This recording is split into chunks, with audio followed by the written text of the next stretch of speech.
Remue ménage. Remue ménage.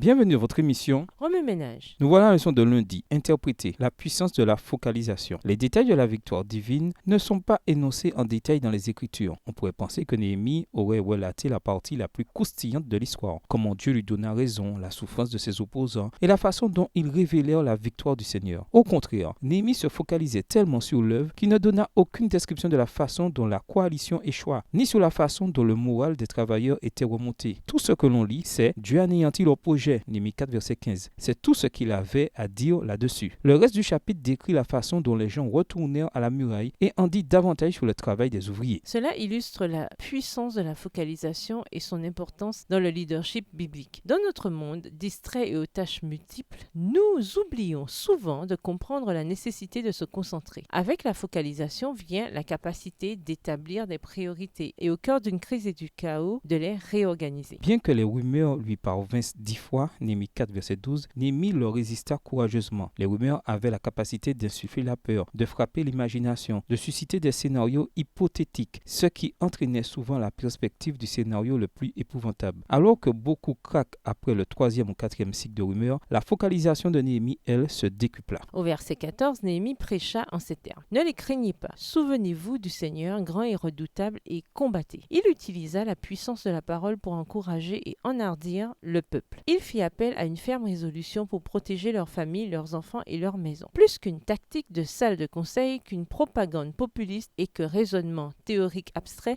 Néhémie utilisa simplement le don de la parole pour prêcher clairement ce qui devait être fait. Il n'usa jamais de représailles et ne se montra jamais flegmatique dans la situation. Il ramena simplement la focalisation du peuple sur Dieu. D'autres éléments de focalisation se voient lorsqu'il fournit aux ouvriers des outils de construction et des armes. Néhémie 4, verset 17. Premièrement, Néhémie, loin d'être naïf, savait qu'un réel danger de conflit planait. Par conséquent, il établit des scénarios complémentaires. Deuxièmement, les ouvriers étaient tellement déterminés qu'ils travaillaient de l'aurore jusqu'à l'apparition des étoiles. Néhémie 4, verset 21. Bien que cela puisse sembler normal au XXIe siècle avec notre équipement moderne, cela révélait un degré d'unité de sacrifice à une époque où il n'y avait pas d'électricité. Enfin, les Jérusalémites contournèrent la convention sociale de changer de vêtements, à moins qu'il fût nécessaire de les laver. Néhémie 4, verset 17, version Bible en français courant. Pourquoi est-on difficilement témoin d'un tel niveau de focalisation aujourd'hui? Est-ce une question culturelle ou spirituelle? Remue ménage, après avoir revu le texte que vous avez copié et souligné, que pensez-vous de ce que vous avez fait ressortir et de ce qui y est lié? Quelles questions vous viennent à l'esprit après avoir étudié ce passage? Quelles parties du passage vous paraissent les plus difficiles? Quels autres principes et conclusions pouvez-vous identifier dans ce passage? Au revoir. Et à demain si Dieu veut. Remue ménage.